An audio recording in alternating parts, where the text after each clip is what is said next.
அவங்க இப்போ trending heroine அவங்க ட்ரெண்டிங் டாப் ஹீரோயின் இப்போ அவங்க இப்போ ஒரு டைமில் வந்து நயன்தாரா இருந்தாங்க, ஒரு டைம் த்ரிஷா இருந்தாங்க. இப்போ அவங்க தான் ட்ரெண்டிங்கு. அவங்க இப்போது ரீசெண்டாக இப்போது விஜய் கூட தங்கச்சன் எடுத்தாங்க, அதோ வேறு லெவலு. இப்போ இந்த படம் ஒய்ஃபாகவும் இல்லாமல் லவரும் இல்லாமல் சூப்பர். அவங்க மாஸ், அவங்க மாஸ் ஹீரோயின். அவங்க சென்டிமெண்ட்னா அதான் அவங்க அவர் இந்த படத்தில் வந்து சூர்யா சார் வந்து ஒன்று சொல்லுவார், ரொம்ப ஒட்டாத கொஞ்சம் லிமிட் ஆயிருன்னு.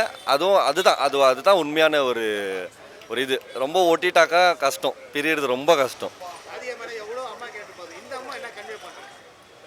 இந்த அம்மா அவங்க எல்லா படத்துலையும் இப்போ தெரியல வந்துட்டு ஜாலியான ஒரு அம்மா. இதில் வந்துட்டு என்னென்னா ஒரு பையன் நல்லா இருக்கணும். ஒரு பையனுக்கு ஒரு கல்யாண காட்சி இப்போ நார்மலாக வந்துட்டு இப்போது நீங்களே பார்ப்பீங்க நிறையா பேரோட அம்மாவோட என்னென்னா பொண்ணு பெற்றுட்டாங்கனாக்கா கல்யாணம் பண்ணி கொடுக்கணும், பையனை பெற்றுட்டா ஒரு கடுமை இது பண்ணணும். அதே மாதிரி தான் இந்த படத்தில் வந்துட்டு அவங்க கேரக்டர் பண்ணியிருக்காங்க. காமெடியெல்லாம் ஃபுல்ஃபில். நாங்கள் சிரித்து எங்களுக்கு வயிறு வந்துச்சு. எங்களுக்கு காமெடியெல்லாம் வேறு லெவல். ஃபிலிம் நீங்கள் வந்து ஃபேமிலியாக பார்க்கலாம் ஆச்சுங்களா. வர்ணமாயத்தில் என்ன சொல்லிக்கிறாரு, உங்கள் உடம்பு நீங்கள் ரெடி பண்ணுங்க, ட்ரக்ஸு அது இதெல்லாம் எடுத்துன்னு இது பண்ணாதீங்க, ஒரு பொண்ணுக்கோசரம் இதெல்லாம் லைஃபெல்லாம் இது பண்ணிக்காதீங்க ஆச்சுங்களா. அதில் அந்த மாதிரி சொன்னார். இந்த ஃபிலிமில் ஃபேமிலி எப்படி பார்க்கணும், மம்மி டாடி எப்படி ட்ரீட் பண்ணணும், ஒய்ஃபை எப்படி ட்ரீட் பண்ணணும் அப்படின்னு சொல்லிட்டு ரொம்ப அழகாக சொல்லிக்கிறார் sir. Film 100% blast buster sir. Suriya's கரியர்லேயே இது ஒரு பெஸ்ட் மூவின்னு சொல்லலாம். ஒரு நல்ல ஃபேமிலி என்டர்டெய்னர் ப்ளஸ்ஸு ஃபேமிலி எல்லோரும் வந்து பார்க்கலாம். அது இல்லாதது அவருக்கு ஆக்டிங் ஸ்கில்ஸ் எல்லாம் சொல்லவே தேவையில்லை.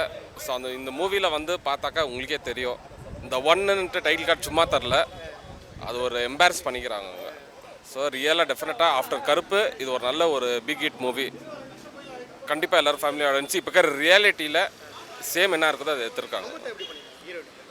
அவங்க அஃப்கோர்ஸ் நல்லா தான் ஒரு கேரக்டர். ஆக்சுவலாக அவங்க ரோல் தான் மெயின் இதில் இம்பார்ட்டண்ட்டு. அவங்களுக்கு ஏற்ற மாதிரி நல்லா பண்ணியிருக்காங்க அந்த ரோல். ஏன்னா ஆஃப்டர் ஜனநாயகன் வந்து இது ஒரு ரோல் அவங்களுக்கு.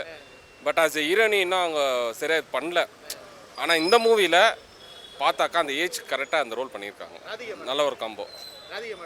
அவங்க யூஸ்வலாகவே அவங்க ஆக்டிங் ஸ்கில் சொன்னவங்களா, அவங்க ஆல்மோஸ்ட் எல்லா சினிமா இண்டஸ்ட்ரியிலேருந்து ப்ளஸ் வேறு சீரியல்ஸ் அதிலலாம் நடிச்சிருக்காங்களே. ஸோ அவங்களது ஆப்வியஸ்லி சூப்பர் பேட். ஆல்மோஸ்ட் எல்லாம் ஃபஸ்ட் ஹாஃபோ செகண்ட் ஹாஃபோ சென்டரில் தான். லைக் எப்படின்னா ஸ்டார்ட் அப்போ இருக்குது, காமெடியாக இருக்குது, அப்படியே என்டர்டெயினு, ஆக்ஷனு, ஃபைட் சீன்ஸு, அப்படியே உங்களுக்கு சாங் வேணுமா சாங் இருக்குது, டான்ஸ் வேணுமா டான்ஸ் இருக்குது, அந்த மாதிரி தான்.